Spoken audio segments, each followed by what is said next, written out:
Hi everyone, and welcome to the new financial year. I hope you're all well and had a smooth wrap up to June.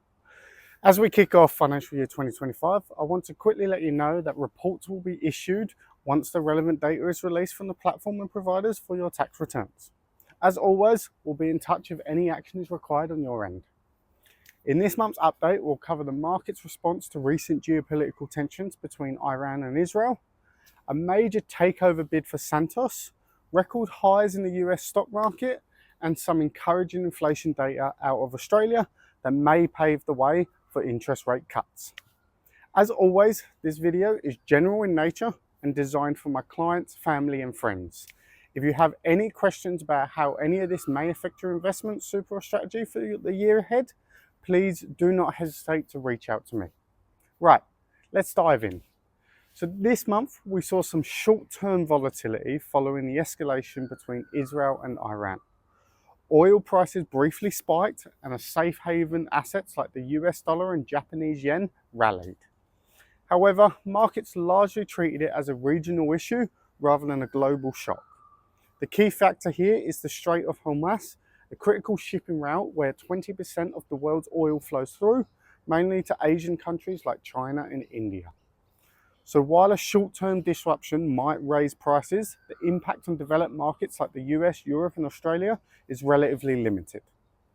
Historically, geopolitical tensions like this cause temporary spikes in oil and gold, but unless there's a supply crisis, markets settle quickly. And that's exactly what we're seeing now. Energy stocks did rally, but without long-term supply issues, those gains often fade. Investors are now shifting their focus back to central bank decisions and economic data, especially from the US and China.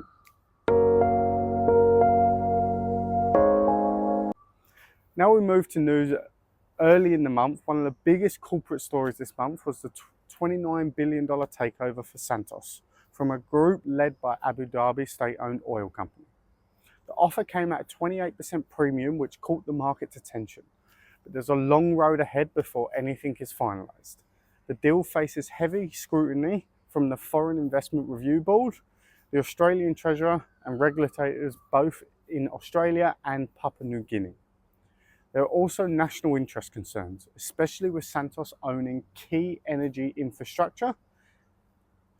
The South Australian government has already flagged it may step in if the deal doesn't clearly benefit the state. We've seen similar takeovers blocked before, like Shell's failed bid for Woodside. So let's turn our attention to investment markets. With the US market surged to all new time highs as the second quarter closed out. The S&P 500 and Nasdaq posted some of their best quarterly results in years, bouncing back strongly from the March dip. A key contributor was the easing of trade tensions, including Canada dropping its digital tax on US tech firms and signs that further tariffs may be avoided. On the policy front, the Federal Reserve left interest rates unchanged, maintaining a cautious stance due to inflation risks, especially with Trump-era tariffs re-entering the conversation. Jeremy Powell emphasized a data-dependent approach, noting signs of stagflation in the economy, slowing GDP, rising unemployment, and persistent inflation, despite the US dollar having to continue to weaken. Now, attention's turning to upcoming jobs data and the potential to rate cuts later this year or into 2026. Now here at home in Australia, we had some positive economic news. Australia's annual inflation rate fell to 2.1% in May, the lowest level in 7 months, and now comfortably within the RBA's target range.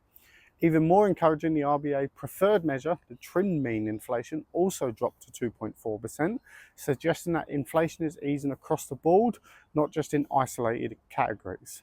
Markets responded swiftly, and there's now growing expectation of an interest rate cut as early as July, with multiple cuts forecast by the end of the year. This could be a welcome relief for mortgage holders. However, lower rates could also reignite property price pressures, so housing affordability will remain an ongoing challenge. So my final thoughts here, all in all, it's been a positive end to the financial year and an optimistic start to financial year 2025-6. We're seeing more stability return to markets, inflation trending in the right direction, and the potential for interest rate relief both locally and overseas. Thank you for watching, and I'll see you next month. If you have any questions, please do not hesitate to reach out to me. Thank you.